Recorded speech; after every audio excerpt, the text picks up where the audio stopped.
La provincia di Treviso, in controtendenza rispetto al trend nazionale relativamente ai sinistri mortali, ha riportato la provincia di Treviso un aumento in termini di percentuali, un aumento del 12,3%. Marca decisamente pericolosa al volante, stando questi numeri, soprattutto constatando che invece la media nazionale si è abbassata di oltre il 4%, dati che devono far riflettere, soprattutto quando si va nello specifico. Il dato che allarma di più riguarda i ciclisti, da un decesso nel 2015 agli 11 dello scorso anno.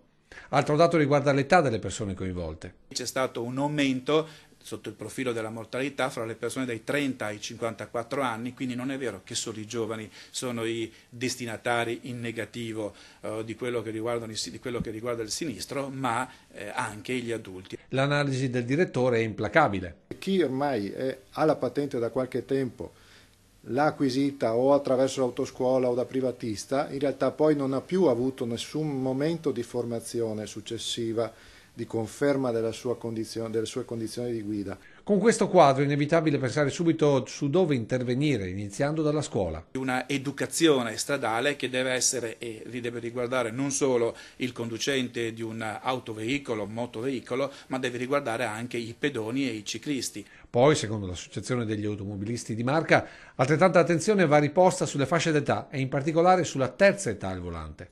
Per gli over 65 infatti si stanno già predisponendo corsi non solo di aggiornamento ma anche di verifica sui comportamenti in strada.